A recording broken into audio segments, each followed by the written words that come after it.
1000 watts, 1000 watts, 1000 watts radio. Welcome in, welcome in, welcome in. Good morning, good afternoon, good night, wherever you are in the world. I appreciate you tuning in. This your boy Joe Blaze 1000. I'm in the building. We're going to talk about some draft today. We're going to talk about Sheduer. We're going to talk about Shannon Sharp, Ocho Cinco, old school cats. Now they talking heads. They used to be football players. So they, have a take on it. And my man Chris Carter. All of them have a different take. So, we're going to suss it out and we can find the truth somewhere now. But I ain't going to talk too long. I'm going to get right into it. Let's see. Stream it. So I might roll up on a commercial, but I'm going to try to cut as fast as I can. Because, yeah. Okay. Here we go. Let's go. Alright, I already got a cue, so let's go. And Sheduer Sanders hasn't been selected. 102 picks, 5 quarterbacks selected. Cam Ward went number 1 overall. No surprise there. We knew that once he had his workout, they canceled all other official visits. That told me everything I needed to know. Boom. Now, Jackson Dart, Tyler Shuck, Jalen Milroe, Dylan Gabriel. Now, for context, I want to provide context to Ocho, because that's what we like to do here. Daniel Jeremiah had Sheduer, the second-ranked quarterback, 4 days ago. Cam Ward was the 8th overall best player. Sheduer was the 20th best overall player. Jackson Dart, the 36th overall best player. Tyler Shuck, 75th overall best player. Jalen Milroe, 86th. Dylan Gabriel, 148. Mel Kiper Jr., the guru, just 4 days ago, had Sheduer ranked over Cam Ward. He had Sheduer as the 5th best player, Cam Ward as the 6th best player, Jackson Dart as the 28th best player, Tyler Shook, 46th. Pro Football Focus had him second behind Cam Ward just yesterday morning. But we saw today Cam Ward went first. The Giants traded back into the first round, Ocho, to take Jackson Dart at 25th. Tyler Shook went 40 to the Saints, and we thought there Sheduer could possibly be 9 to the Saints there. Nope, they take Tyler Shook. Jalen Milroe, 92nd overall to the Seattle Seahawks, and Dylan Gabriel, 94th to the Browns. Now, they were talking about, Sheduer arm, you're outside in Cleveland. Don't start that shit. No. I'm about to contact. Give me a second, Ocho. Baltimore outside, Pittsburgh outside, Cincinnati, Cleveland. I don't see where Dylan Gabriel arm is any stronger than Sheduer's. I could be wrong. I could be. But I don't know. And I'm going to turn it over to you, Ocho, because I know Joe got questions. I'm going to turn it over to you. I'm going to say this before I do, Ocho. In all my years that I go back to really following the draft and understanding where players are getting drafted, back in 87. In almost 40 years, I've never seen anything like this. Yeah. I've never seen nothing like this myself. Obviously, I know I only played a short time, but I've been around long enough to know. Obviously, the 11, 12 years I did Back, and all the time I've back been, on me, I've back been on me, retired back on and me, enjoying back the on game me, and back on watching me. it. So, I'm gonna cut them off right there because they thought wrong. I think we all thought that somebody done told you wrong. Girl. Huh? Yeah. So, back on me. I'm just out here wilding. But anyway, because I'm trying to get it. So when that commercial jump in, I'm going to flip right back. But everybody thought that Sheduer was going to go in the top, probably the top 10, no more than the top 15. Just my personal take on it. Do I think they did it on purpose? Yeah. But guess what? It is what it is. Let me cut back over to this feed. Let's get finished talking to them. I think Chad and Unc also known as Shannon Sharp. I think they're gonna talk for about 12 to 15 minutes, and then I'm gonna bring Chris in and give us a whole different take. So let's go.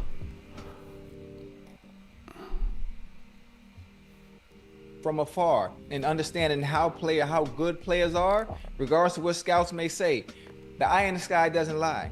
I watched Sheduer play from high school to college at Jackson State to what he was able to do at Colorado. I want everybody to understand that you're never bigger than the program.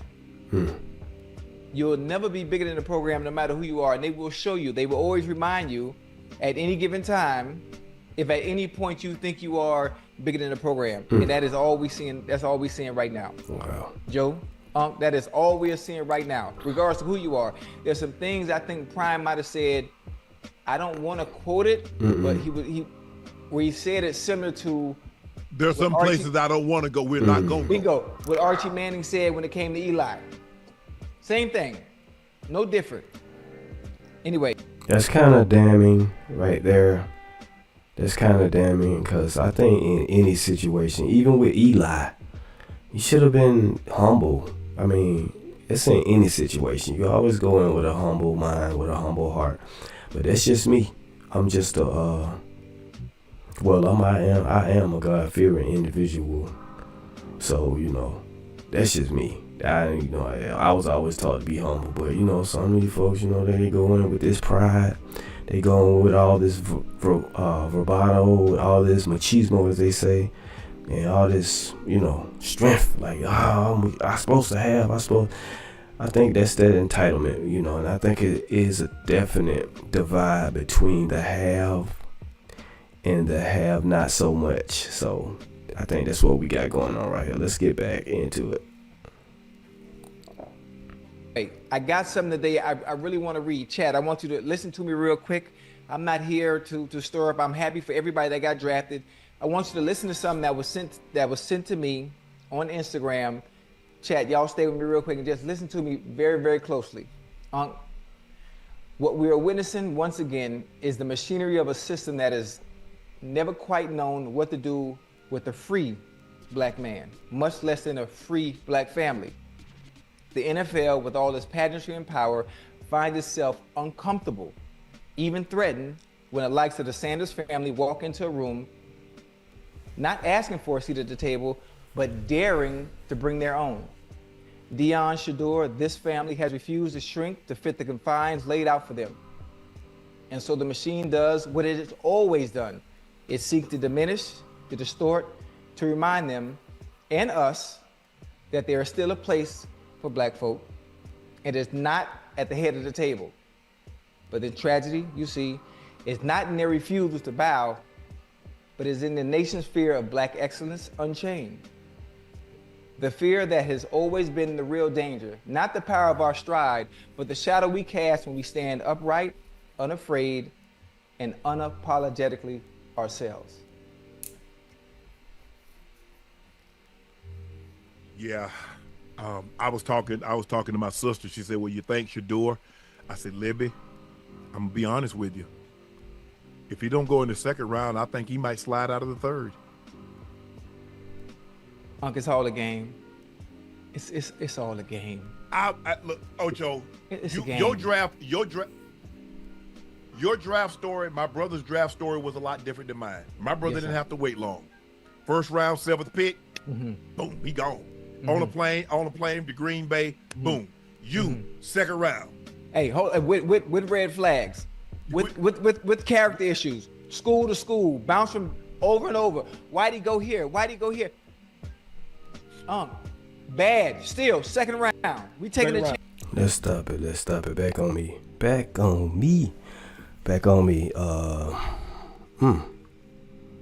don't know. That's some good questions. Only thing I gotta say one thing, like, God damn. Yeah, cause I'm like, Chad said he had problems, and he went into a whole story. I listened to the whole thing. He went into a whole story about how he was going through it with school. He jumped around from school to school. He had problems here. He had problems there. And they still took him. I think they took Chad in the first or the second round, one of the two, but they took him no problem. But like I said, I think I think where there's smoke, it's definitely gonna be some flames. It might not be a whole, 3-alarm fire, but it's definitely some flames. Get your fire extinguisher ready, or whatever you use, cause it's a fire somewhere if you see some smoke. So it's smoke there. I don't think by any means that the NFL is this pristine, great company, because that's what they are. Company, even though I think they are 501c or something to that effect. It's a big business, bruh. Everything is a big business. They say, church is a 501c, but that's a business too. My wife said all the time, it's a business, period, point blank. You might not get taxed, but you are doing business. You're doing business with banks, you're doing business with people, you having people doing business for you. All the stuff you're doing, you got to pay for this. It's a business. So they're going to treat it as such. And, these owners, they billionaires. They ain't millionaires. They billionaires with a B. And they moving like such. Let's get into this Chris Carter and see what he's talking about. It may be a commercial to jump in, but we gonna see. We'll cut the tape. What my man said, we'll you heard the man. Cut the goddamn tape. We'll cut the tape. We'll cut the tape if we see a commercial. So let's see. Let's get into this Chris Carter. Because that was not entertaining. All right, so what happened with Sheduer Sanders? Well, a number of things happened. The number one thing that didn't happen was there was not a collusion message with the NFL owners. Okay, what? Okay, a lot of people think that. Because they wouldn't be able to keep a secret like that. And so they might do it, but they couldn't shut up about it. They wouldn't be able to shut up about it. But every owner is very, very selfish. Now, why would I do something to my detriment? So I just want to stop it right here. I hate to keep cutting it off, but I'm going to stop it right here. So have you ever been in the room, one of your close partners or your close friends, whoever they are, whoever they was, and y'all gave each other that look? Y'all didn't have to say nothing. Y'all just gave each other that look, and y'all know what the business was. Y'all know what was going on.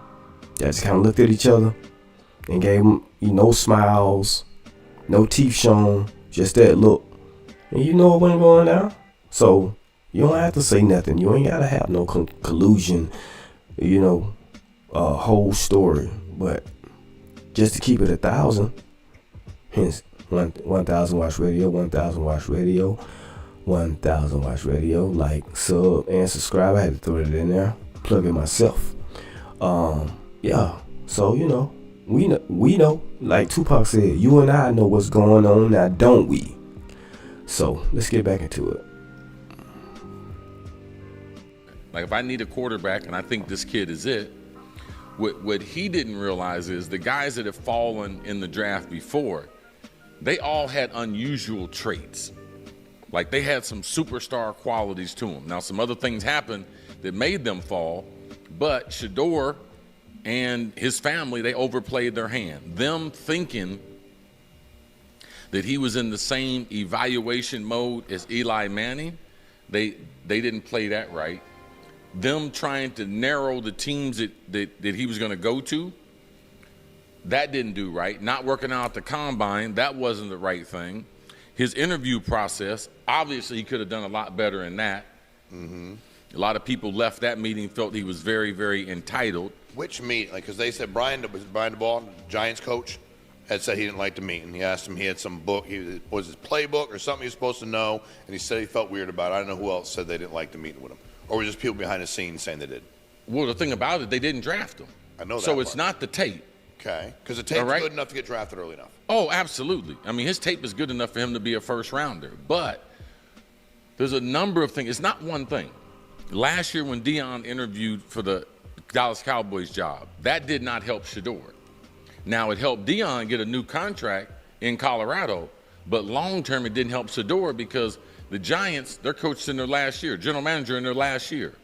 If they struggle, the Giants potentially an option would be look at Deion as the head coach. So why would I draft a kid? Like they missed out on that. Like they obviously they didn't think this all the way through. And I think there were a number of teams that had that in the back of their mind, and they don't believe his talent is generational. They do believe that guys are more athletic and guys have bigger arms, and they do believe he's been coddled. He's been coached by Deion his whole life. Now, there's been benefits to that, but this is the first time. So I want to say it's probably gonna go on for another. He got a lot of good points. It's probably gonna go on for another 6 to 8 minutes. But I'm the type of person that like balance. It had to be balanced for me. So Chris gave a more balanced look because he looked at the NFL, even though it was kind of a little clouded. He looked at the NFL like, y'all doing stuff. Y'all might not realize it. Why would you hurt yourself in order to prove a point? But I guess if you got the money and you got the means and all this kind of stuff, then it is what it is. And then he went on to talk about Deion and them. Like, they was doing stuff too. You know what I'm saying? It wasn't just the NFL. It was a combination. So you mix some gunpowder, you mix a little alcohol, you mix a little gasoline, you mix some explosives, you throw a match in there, and it might blow up on you. I don't know. You have to test it out and see. I ain't gonna try it, but you can. And I think that's what this was. That's why I blowed up in their face. Cause to me, if you scheduled to be picked in the first round, at least like I said, 1 to 15. I'm saying 1 to 15, but I heard it was like 1 to 10. And you drop down to like the 4th round. That's kind of hard. So, yeah, that was a combination waiting to explode in somebody's face. I think it's going to explode in not only the Sanders face, because like somebody said, the Sanders got money. The Sanders have money. So they don't have to worry about this and that, yada, yada, yada, blah, blah, blah, blah, blah. They got money. But it's going to blow up in not only their face, but the NFL going, one of these teams like the Browns, they picked them. But let's let Chris Carter keep on breaking it down. Hold on, let's go. It's been a detriment. So his tape, because he had last season, 4,000 yards, 37 touchdowns, NCAA leading 74% completion rate. Then he said, in his line, was his offensive line good? Offensive line was no good. Okay, wide no receivers, good. 3 wide receivers drafted in the NFL. Yeah, but offensive line. No good. I'm getting to him. So you talk about him holding the ball too much. Sometimes people are coming to hit you, and you don't want to throw it to the other team. Is that not fair enough? Yeah, let me talk football, though. Yeah, I'm listening. There's a reason why a lot of dudes hold on to the ball, too, is because the coverage has not revealed where the ball, and their anticipation is not as good as some of the other guys. So sometimes he ate the balls because he couldn't pick up the coverage prior to, and the defense outsmarted him. Yes, and he likes guys to be a little more open before he lets it go. And he doesn't have a big-time arm. He's not a big guy. He's not overly athletic. So his measurables are not. Cut back on me. So they was talking about his measurables and how he let's see. He was talking about his measurables. Cut back over. He was talking about his measurables and all this stuff. So the last part I heard was he didn't have a line. They was looking at his arm or whatever the case. Like, somebody's seen something. If you don't just be scheduled to go in the first round just because you aight or you decent or you good enough. No, bro, they gonna wait till the 3rd round to pick you up. You a DN. You not making tackles, or you not holding your side of the field up, or if you not getting to the quarterback, you think you gonna go in the first round? You not. bro. You might not even get drafted, because guess what? It's hundreds of college teams. You know what I'm saying? And on different levels, it's a lot of people that it's a lot of like not so what they call them D1 colleges. So not a lot of D1s colleges out there, but the ones that's not D1s, people are getting drafted. Like some of the greats. I think Tom Brady wasn't a D. Was it Tom Brady there?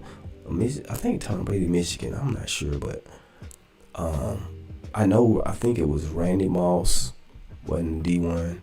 I know Jerry Rice wasn't a D1. So it's a lot of people getting drafted. They just realized talent. Like they had that. The scouts went out there. They go out there and they see that dog in you. So I don't know if they know, if they don't. I know they know. You know what I'm saying? They don't just pay these folks all these millions of dollars to do what they do, hundreds of thousands of dollars to do what they do. They know. So if you got that dog in you, they know. And this might have been not only a political move, but it might have been a move where the Browns picked them up and boom, okay, we gonna sell him. We're gonna sell him. We're gonna get rid of him in a couple of weeks, or see what he do in the 4 or 5 games of preseason. So who knows? But let's get back into it. I had to juke on that commercial, so let's go. Say first round measurables, but he played football like a first round. But his tape's first round tape. But his measurables are not first round measurables. Well, you don't play football all the time. You're a human being the rest of the time. And how you're going to be in the locker room, how he already came up with this line of merchandise, legendary, like he's already calling himself legendary. All those things are problems. And once the teams that weren't looking at starters, the makeup of a backup in the NFL is totally different. I understand. I understand that he's probably not going to be fired. The backup in the NFL, he doesn't have a media team following him. He doesn't have cameras following him. Mm-hmm. He doesn't have all these social media, all these things that they're doing. But you wouldn't let that happen, right? The team wouldn't let that happen. If you're a back quarterback, wouldn't the team just say, you're not doing all this shit? The team doesn't have the right to do that. The team would give you advice to say that I think you should concentrate on learning the playbook and being an NFL player, but they can't mandate what you do in your downtime. Yeah, I mean, again, I just think for me, like I'm listening to him, and I listen. He fell. Did he fall a lot further than you thought he would fall? Yes. Yeah, bro, he probably. I mean, the contract situation, the signing bonus or lack of signing bonus, the amount of money that he missed out on. I mean, you're talking about top 5 pick. You're talking about $30 to $40 million, and then it sets you up for that next contract. They set you up for that option year, but right now he's working check to check, man. Like he's not going to get a big signing bonus. There's not going to be a big guarantee. Any day they want to get rid of him in the week, they can get rid of him. Mm-hmm. And it's really tough when they draft someone at your position because only one quarterback plays. It's not like wideout. It's not like DB. Mm-hmm. And then in the 3rd round, they drafted Dylan Gabriel. Which he's better than Sheduer. I'm asking you, he's a better. Well, I'm just going to tell you right now, they're slotted. Draft picks are lane assignments. Mm-hmm. So he's got lane 3. Sheduer drafted in lane round 6 is in lane 8 or lane 1. He's either run out by the fence by the kids, or he's running in lane 1 where he's got to run that long turn. Yeah, that's the way the game is. Got a lot of work to do. Well, that's crazy. And for me, it's not really.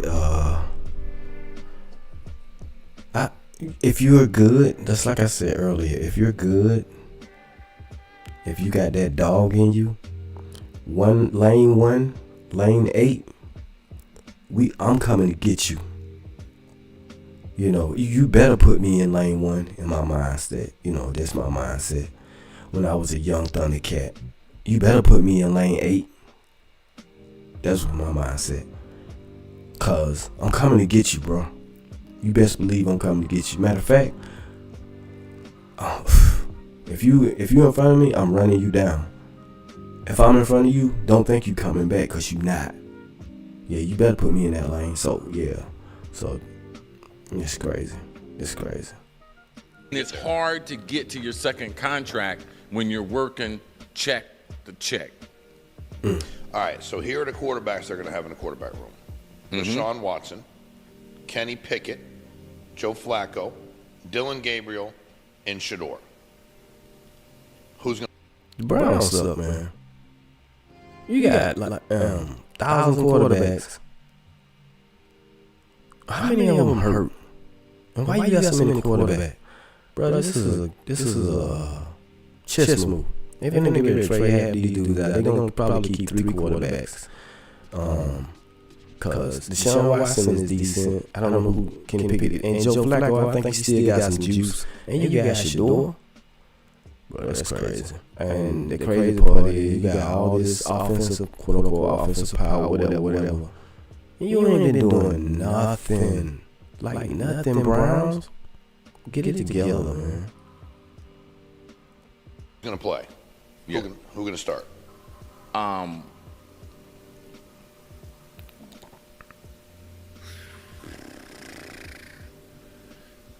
think either Sheduer or Kenny Pickett are going to start. I would agree with that. I think they're going to keep Joe Flacco around just long enough to give him some seasoning. Yeah. But I think they're going to be in an unusual quarterback situation because they're going to have to keep 2 rookies. Yeah. They're going to have to keep Dylan, and they're going to have to keep... So why pick Sheduer after you pick Dylan? Because value.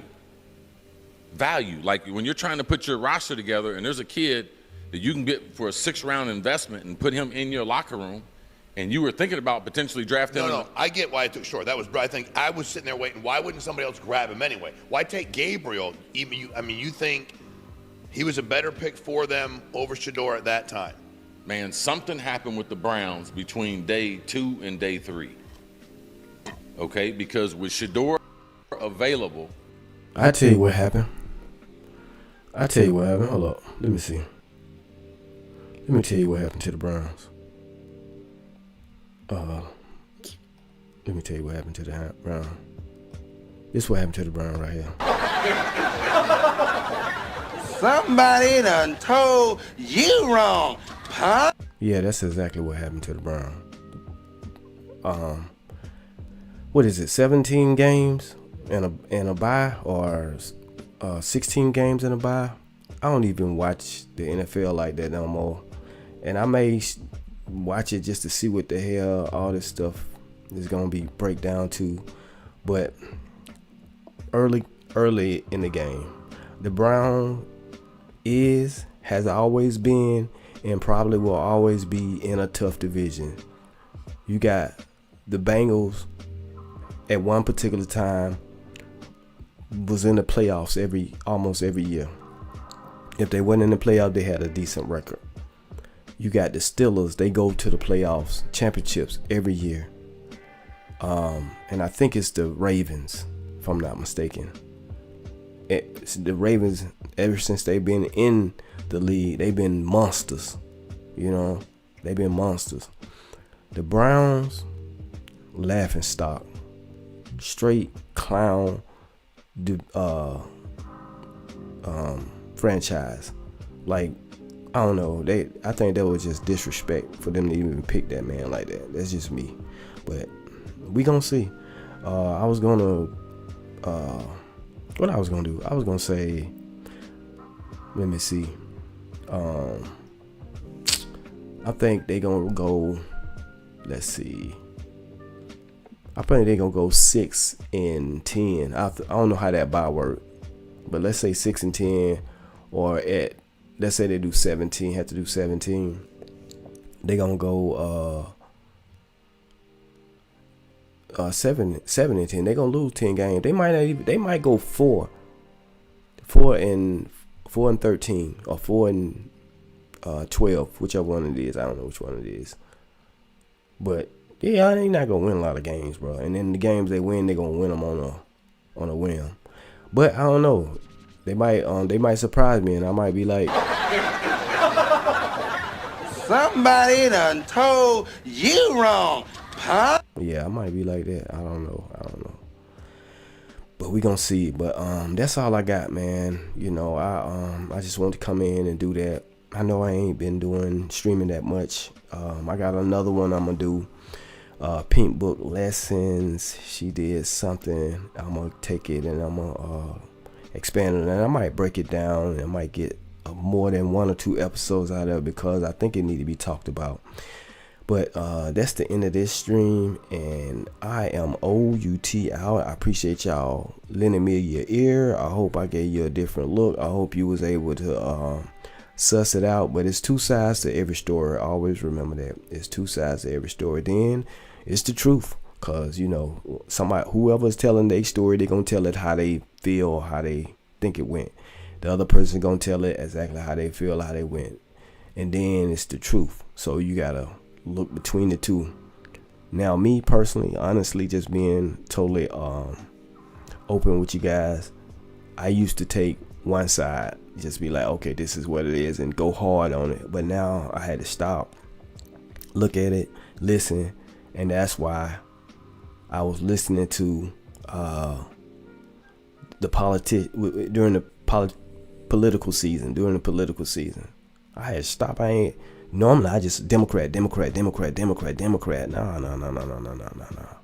And even before that, I was just like, cause I didn't. Even in my own little state, I was like, all right. So it's been a few years. I just like, I'm not finna keep voting these dudes. They ain't doing nothing. And then I know a few of my own own politicians, personal politicians, or local politicians, let's say it like that. I know them not personally, but I know them on a more grounded level, and I don't like them like that.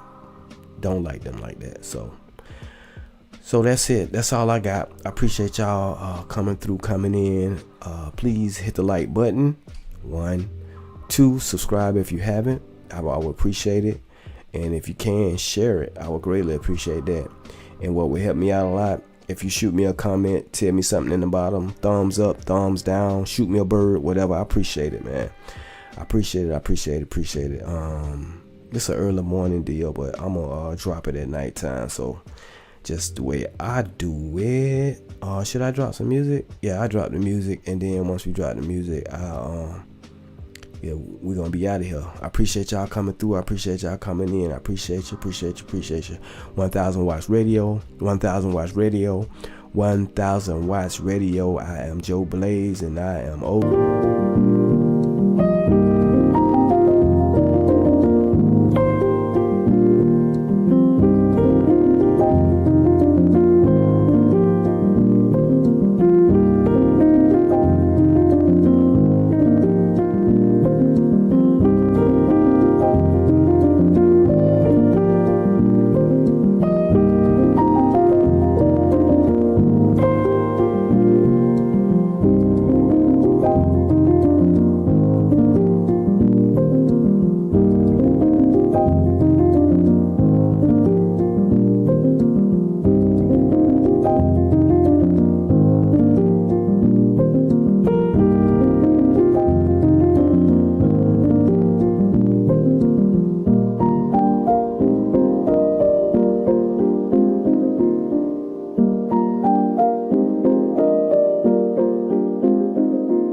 You heard the man. Cut the goddamn tape.